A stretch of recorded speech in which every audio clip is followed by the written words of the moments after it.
ನಾವು ಯಾವ ಶಬ್ದದಾಗ ಹೇಳಬೇಕು ಇದನ್ನು? ಯಾವ ಶಬ್ದದಾಗ ಹೇಳಬೇಕು?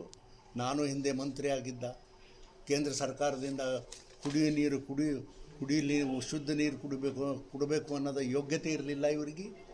ಹಣ ಬಿಡುಗಡೆ ಮಾಡಿದ್ರು ಕೂಡ ಇವತ್ತು ಯುಟಿಲೈಸೇಷನ್ ಸರ್ಟಿಫಿಕೇಟ್ ಕಳಿಸ್ತಾ ಇಲ್ಲ ನಾಲಾಯಕರು. ಹ್ಯಾಂಗೆ ಮಾಡೋದು?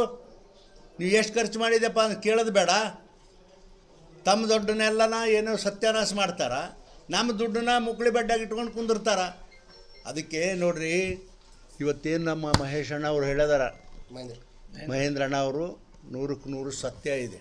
ಇದು ಸರ್ಕಾರನ ದಯವಿಟ್ಟು ನಿಮಗೆ ಕ್ಷಮೆ ಮಾಡ್ತೀನಿ ನಾನು, ನೀವೇ ಆತ್ಮಲೋಕನೆ ಮಾಡಿ ಹೇಳ್ರಿ ದಯವಿಟ್ಟು. ನಾನು 45 ವರ್ಷ ಸರ್ಕಾರಗಳನ್ನ ನೋಡಿದ್ದೀನಿ, ವೀರೇಂದ್ರ ಪಾಟೀಲ್ ಕಾಲದಿಂದಲೂ ಇವತ್ತಿನವರೆಗೂ ನೋಡ್ತಾ ಇದ್ದೀನಪ್ಪ. ಇದೇನು ಇಂಥ ಸರ್ಕಾರ ಎಂದರೆ ಜನ್ಮದಾಗ ನಾವು ಕಂಡಿದ್ದೇವೆ ರೀ. ಇಂಥ ಹೊಲಸ ಸರ್ಕಾರನೇ ಯಾವತ್ತೂ ನೋಡಲಿ. ಅಲ್ಲ ರೀ, ಮುಂಜಾನೆ ಹೇಳೋಣ ಮುಸಲ್ರ ಹೆಸರು ಹೇಳ್ತೀರಿ, ಮಧ್ಯಾಹ್ನ ಆಗನ ದಲಿತರ ಹೆಸರು ಹೇಳ್ತೀರಿ, ಸಂಜೆ ಆಗನ ಬ್ಯಾಕ್ವರ್ಡ್ ಕ್ಲಾಸ್ ಹೆಸರು ಹೇಳ್ತೀರಿ. ಈ 3 ಸಮಾಜದಿಂದ ಸರ್ಕಾರ ಆಗ್ತದಾ? ಬೇರೆ ಸಮಾಜಗಳು ಯಾವ ಬೇಕಾಗೇ ಇಲ್ಲ ನಿಮ್ಗೆ. ತೋರಿಸ್ರಪ್ಪ ನಿಮ್ಮದು ಏನು ತೋರಿಸ್ತೀರಿ? ನೋಡಿರಿ, ಒಂದು ಬರ್ಕೋರಿ, ನಾ ಹೇಳ್ತೀನಿ, ಭಾಳ ಸ್ಪಷ್ಟವಾಗಿ ಹೇಳ್ತೀನಿ. ಮುಂದಿನ ದಿನಮಾನಗಳಲ್ಲಿ ಈ ದೇವರೇ ಇವ್ರನ್ನ ಕಾಪಾಡಬೇಕಾದ್ರೂ ಸಾಧ್ಯ ಇಲ್ಲ ಅನ್ನತಕ್ಕಂಥ ಮಾತು ಭಾಳ ಸ್ಪಷ್ಟವಾಗಿ ಹೇಳಬೇಕಾಗ್ತದೆ. ಯಾಕಂದರೆ ಇಷ್ಟೊಂದು ಅವಮಾನ, ಇಷ್ಟೊಂದು ಅತ್ಯಾಚಾರ ನೋಡಿರಿ. ಹೆಣ್ಣು ಮಕ್ಕಳು ಬೆಂಗಳೂರಲ್ಲಿ ಅಡ್ಡಾಡೋ ಪರಿಸ್ಥಿತಿಯಲ್ಲಿಲ್ಲ ನೋಡಿರಿ. ಇಂಥದ್ದು ಎಂದರೆ ನೋಡಿದ್ದೀವೇನ್ರಿ ನಾವು? ದಯವಿಟ್ಟು ಹೇಳಿ, ಕೈ ಮುಗಿತೀನಿ, ನೀವೇ ಹೇಳಿಬಿಡ್ರಿ. ಹೋಗಿ ಎಂದಿರಿ ನೋಡಿರಿ ನೀವು. ಇಷ್ಟು ಜನ 20 ವರ್ಷ 10 ವರ್ಷ ಪತ್ರಿಕೆಗಳು ಮಾಡಿದ್ದೀರಿ. ಯಾವ ಸರ್ಕಾರದ ಇಂಥ ಅವಮಾನದ ಕೆಲಸ ನೋಡಿದ್ದೀರಿ ಹೇಳಿ? ಅಲ್ರಿ, ಮುಂಜಾನೆ ಎಲ್ಲನ ದಲಿತರ ಹೆಸರು ಹೇಳ್ತೀರಿ, ದಲಿತರ ಹಂಡಿ ತಿಂದಿರಿ, ಮುಸಲ್ಮಾನರ ಹೆಸರು ಹೇಳ್ತೀರಿ, ಅವ್ರದ್ದು ತಿಂದಿರಿ, ಬ್ಯಾಕ್ವರ್ಡ್ ಕ್ಲಾಸ್ನಾಗ ಹೇಳ್ತೀರಿ, ಅವ್ರು ತಿಂದಿರಿ, ಎಸ್ ಟಿ ತಿಂದಿರಿ. ಯಾರು ಉಳ್ದಾರ್ರಿ? ಬಾಕಿ ಯಾರು ಉಳ್ದಾರೆ ಹೇಳಿ? ದಯವಿಟ್ಟು ಹೇಳಿ. ಅದಕ್ಕೆ ನಿಜವಾಗಿ ನಮಗಂತೂ ತುಂಬ ಈ ಸರ್ಕಾರ ಅಂತೂ ಯಾವ ಕಾರಣಕ್ಕೂ ಜನ ಇನ್ನೇನು ಸರ್ಕಾರಕ್ಕೆ ಸಹಕಾರ ಮಾಡೋದಿಲ್ಲ. ಮುಸಲ್ಮಾನರಿರಲಿ, ದಲಿತರಿರಲಿ, ಬ್ಯಾಕ್ವರ್ಡ್ ಕ್ಲಾಸ್ ಇವರೇನೋ ಬರೀ ಒಂದು ಜಾತಿಯಿಂದ ರಾಜಕಾರಣ ಮಾಡ್ಬೇಕತ್ತಾರ, ಬೇರೆ ಬೇರೆ ಜಾತಿಗಳಿಗೆ ಜಗಳ ಹಚ್ಬೇಕತ್ತಾರ. ಏನೂ ಸಾಧ್ಯ ಆಗೋದಿಲ್ಲ. ಸತ್ಯವಾಗಿ ಹೇಳ್ತೀನಿ, ಮುಂದಿನ ಚುನಾವಣೆ ನಾಳೆನೇ ಆಗಲಿ, ಇನ್ನು 2 ವರ್ಷ ಬಿಟ್ಟಾಗಲಿ, 2 ವರ್ಷ ಬಿಟ್ಟಾಗಲಿ, ಖಂಡಿತ ಯಾವ ಕಾರಣಕ್ಕೂ ಈ ಸರ್ಕಾರ ರಾಜ್ಯದಲ್ಲಿ ಅಧಿಕಾರಕ್ಕೆ ಬರೋದಿಲ್ಲ ಅನ್ನತಕ್ಕಂಥ ಭಾಳ ಸ್ಪಷ್ಟವಾಗಿ ನಾನು ಹೇಳ್ತೀನಪ್ಪ. ಅಷ್ಟೇ.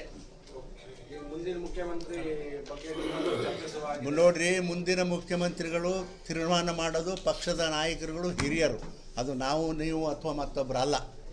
ಅವ್ರೇನು ತೀರ್ಮಾನ ಮಾಡ್ತಾರೆ ಅವ್ರು ಆಗಿರ್ತಾರೆ ಅಷ್ಟೇ. ವಿಜೇಂದ್ರ ಅವರಾದರೂ ಸಂತೋಷದ, ನೀವಾದರೂ ಸಂತೋಷದ, ಮತ್ತೊಬ್ಬರಾದರೂ ಸಂತೋಷದ, ನಮಗೇನು ಅಸಮಾಧಾನ ಏನಿಲ್ಲ. ನೋಡ್ರಿ, ನಾವು ದಲಿತರು 50 ವರ್ಷದಿಂದ ಈ ರಾಜಕಾರಣ ನಾವು ನೋಡಿದ್ದೀರಿ. ದಲಿತರಿಗೆ ಮಾಡಬೇಕು ಅನ್ನೋದು ಬಬ್ಬೆ ನಂದಂತೂ ಖಾಯಂ ಸಾಯುತನ ಇರುವುದೇ, ಆಡಲಿ ಬಿಡಲಿ. ಈಗೂ ನಾ ಹೇಳ್ತೀನಿ, ದಲಿತರು ಈ ರಾಜ್ಯಕ್ಕೆ, ನಾನಂತಲ್ಲ, ಯಾರೋ ಒಬ್ಬ ನಮ್ಮ ದಲಿತ ಒಬ್ಬ ಈ ರಾಜ್ಯಕ್ಕೆ ಮುಖ್ಯಮಂತ್ರಿ ಆಗಲಿ. 75 ವರ್ಷ ಆದರೂ ಎಲ್ಲ ರಾಜ್ಯಗಳಲ್ಲಿ ಮುಖ್ಯಮಂತ್ರಿಗಳಾಗುವಾಗ ಈ ಕರ್ನಾಟಕದಲ್ಲಿ ಒಬ್ಬ ದಲಿತ ಮುಖ್ಯಮಂತ್ರಿ ಆಗಲಿ ಅನ್ನೋದು ನನ್ನ ಆಸೆ ಅದಪ್ಪ. ಅಷ್ಟೇ. ಮಾಡ್ತದೋ ಬಿಡ್ತದೋ ಪಕ್ಷ ನನಗೆ ಬಿಟ್ಟದ್ದಲ್ಲ. ನನ್ನ ಆಸೆ ಏನೇನೂ ಇಲ್ಲ. ನನ್ನ ಜೀವನದಲ್ಲಿ ದೇವರ ಎಲ್ಲನೂ ಕೊಟ್ಟಾನ. ನಾನು ಯಾರಿಗೂ ಕೈ ಒಡ್ಲಾರ್ದೇ ಲಕ್ಷಾಂತರ ರೊಕ್ಕ ನನಗೆ ಕೊಟ್ಟಾನ, ನನ್ನ ಆಸ್ತಿ ಕೊಟ್ಟಾನ, ನನ್ನ ಮಕ್ಕಳು ಕೊಟ್ಟಾನ. ಆದರೆ ನನಗೆ ಯಾವುದೂ ಬಾಕಿ ಇಲ್ಲ ಜೀವನದಲ್ಲಿ. ಕೇಂದ್ರದಲ್ಲಿಯೂ ಮಂತ್ರಿ ಆಗೀನಿ, ರಾಜ್ಯದಲ್ಲಿ 19 ವರ್ಷ ಮಂತ್ರಿಯಾಗಿ ಮಾಡಿದ್ದೀನಿ. 45 ವರ್ಷ ಒಬ್ಬ ದಲಿತ ಮನುಷ್ಯ ಬಿಜಾಪುರ ಜಿಲ್ಲೆಯಲ್ಲಿ ರಾಜಕಾರಣ ಮಾಡೀನಿ. ಇಲ್ಲಿ ಬಿಟ್ಟು ಚಿಕ್ಕೋಡಿಗೆ ಹೋಗಿದ್ದೀನಿ. ಚಿಕ್ಕೋಡಿನಲ್ಲಿ 3 ಚುನಾವಣೆ ಹೆದರಿಸೀನಿ, 3 ಬೇರೆ ಬೇರೆ ಪಕ್ಷಗಳಿಂದ ಹೆದರಿಸೀನಿ. ಗಂಡಸರು ಮಾಡ್ತಾರಾ ಯಾರೇ? ಆದರೆ ನೋಡ್ರಿ, ನನ್ನ ವೈಯಕ್ತಿಕವಾಗಿ ನಾನು ಏನೂ ಬೇಡೋದಿಲ್ಲ, ನನ್ನ ಸಮಾಜಕ್ಕೋಸ್ಕರ ಬೇಡ್ತೀನಿ ಅಷ್ಟೇ. ನೋಡ್ರಿ, ಸಿ ಎಮ್ ಮಾಡೋದು ಬಿಡೋದು ನಮ್ಮ ಪಕ್ಷದವ್ರಿಗೆ ಬಿಟ್ಟದ್ರಿ. ನಾವ್ಯಾರು ಕೇಳಕ್ಕ ಅದನ್ನು? ನಮ್ಮ ಅಭಿಪ್ರಾಯ ನಾವು ಹೇಳ್ತೇವೆ ಅಷ್ಟೇ. ಮಾಡ್ತಾರೋ ಬಿಡ್ತಾರೋ ಆ ಮಾತು ಬೇರೆ. ಸರಿ, ಈಗ ಕೈ ಮುಗಿತೀನಿ. ಹಾಂ, ಬಜೆಟ್ದು ದಯವಿಟ್ಟು ಅಣ್ಣಾರ, ಬಜೆಟ್ದು ಇವತ್ತು ಬೇಡ, ಇದನ್ನು ಮುಗಿಸ್ರಿ. ನಮ್ಮ SC ST ನಾನೆಲ್ಲ ರೆಡಿ ಮಾಡ್ಕೊಂಬಂದೀನಿ. ಒಂದೆಲ್ಲ ಸ್ನೇಹಿತರು ನಾನು ತೋಟದಾಗರೆ, ಇಲ್ಲರೆ, ಅಲ್ಲರೆ, ಎಲ್ಲರೆ ಸೇರೋಣ, ಆರಾಮಾಗಿ ಊಟ ಮಾಡೋಣ, ಆಮೇಲೆ ಪತ್ರಿಕಾಗೋಷ್ಠಿ ಮಾಡೋಣ. ಧನ್ಯವಾದ.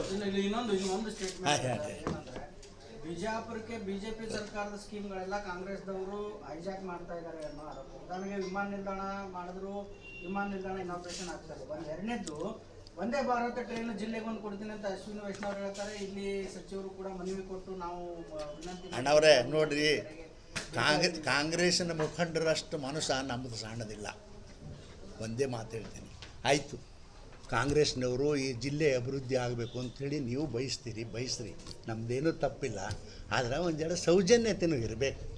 ನಾವು ಹೆಂಗೆ ಹೇಳ್ತೇವೆ, ಹೌದಪ್ಪ ಹೌದು ಕಾಂಗ್ರೆಸ್ ಜಿಲ್ಲಾ ಮಂತ್ರಿಗಳದಾರ, ಕಾಂಗ್ರೆಸ್ ಸರ್ಕಾರ ಅದ, ಜಿಲ್ಲೆ ಅಭಿವೃದ್ಧಿ ಸಲುವಾಗಿ ಪ್ರಯತ್ನ ಮಾಡ್ತಾರೆ ಅಂತ ನಾವು ಹೇಳ್ತೇವೆ. ನೀವು ಒಂದು ಸ್ವಲ್ಪ ಹೇಳ್ರಲ್ಲ. ನಾನು 2025 ಟ್ರೈನ್ ಬರೋದ್ರಾಗ ನಾ ಪತ್ರ ಬರ್ದೀನಿ, ನಾನು ಬಿಜಾಪುರ ಜಿಲ್ಲೆಗೆ ಬೇಕು ಅಂಥೇಳಿ. ಬೇಕಾದ್ರೆ ನಾಳೆ ನಾ ತಂದು ನಿಮಗೆ ಕೊಡ್ತೀನಿ ಎಲ್ಲರಿಗೂ ಒಂದು ಪತ್ರ. ನಾ ಮುಂಚೆನೇ ಹೇಳೀನಿ ಇದನ್ನು. ಆದರೆ ಇವತ್ತು ಪಾಪ ಅವರು ಹೇಳ್ಕೋತಾರೆ ಜಿಲ್ಲೆ ಅಭಿವೃದ್ಧಿ ಸಲುವಾಗಿ, ನಾವು ಅವ್ರಿಗೆ ಕೈ ಜೋಡಿಸ್ತೇವೆ, ಆಯಿತಾ. ಆದ್ರೆ ಅವ್ರು ನಮ್ಮ ಕೈ ಜೋಡಿಸ್ಬೇಕು. ಆಮೇಲೆ ಏರ್ಪೋರ್ಟ್ ವಿಷಯದಾಗ ನೋಡ್ರಿ, ಯಡಿಯೂರಪ್ಪಣ್ಣನ ಕಾಲನ್ನ ಹಿಡಿದು ಅದನ್ನು ಏರ್ಪೋರ್ಟ್ ಮಾಡಬೇಕು ಅಂದವರು ನಾವು, ಫೌಂಡೇಶನ್ ಹಾಕಿದವ್ರು ನಾವು, ಜಾಗ ಕೊಡಿಸಿದವ್ರು ನಾವು, ಎಲ್ಲನೂ ನಾವು ಕೊಡಿಸಿದೆವು. ನಾವು ರೆಡಿ ಮಾಡಿ ಇಟ್ಟ ಮೇಲೆ ಈಗೇನು ಮಾಡ್ಯಾರ, ನಾವು ಒಂದಿಟ್ಟು ರೊಕ್ಕ ಕೊಡ್ತೇವೆ ಅಷ್ಟು ಹಟ್ಟು ಬಾಗಿಲ ಮಾಡ್ಯಾರ. ಆದರೆ ಯಾರ್ಯಾರೇ ಮಾಡಲಿ ಏನಾರೇ ಮಾಡಲಿ, ನಾವು ಭಾರತೀಯ ಜನತಾ ಪಕ್ಷ ಮಾಡಿದಂತೂ ನಿಜ ಅದ. ಆದರೆ ಅದು ನಾವೇ ಅದನ್ನು ಉದ್ಘಾಟನೆ ಮಾಡ್ತೇವೆ. ನೀವೇ ಎನ್ವೈರನ್ಮೆಂಟ್ ಕ್ಲಿಯರೆನ್ಸ್ ತೊಗೊಂಡಿದ್ರೆ ಇವ್ರು ಸುಪ್ರೀಂ ಕೋರ್ಟ್ಗೆ ಹೋಗ್ತಿದ್ದಿಲ್ಲ, ನೀವು ಮಾಡಿದ ನಾನು ನೋಡ್ರಿ, ನಾವು ತಪ್ಪು ಮಾಡಿದ್ದೆವು ಬಿಟ್ಟಿದ್ದೆವು, ನನಗೆ ನಾವೇನು ಅಷ್ಟು ಭಾಳ ಯೋಚನೆ ಮಾಡೋದಿಲ್ಲ. ನನಗೆ ಗೊತ್ತಿಲ್ಲ ಅದು ಏನದನ್ನು ಟೆಕ್ನಿಕಲ್ ಪಾಯಿಂಟ್ ನನಗೆ ಗೊತ್ತಿಲ್ಲ. ಆದರೆ ಇಷ್ಟೇ, ಇದನ್ನು ಸಂಪೂರ್ಣ ಮಾಡಿ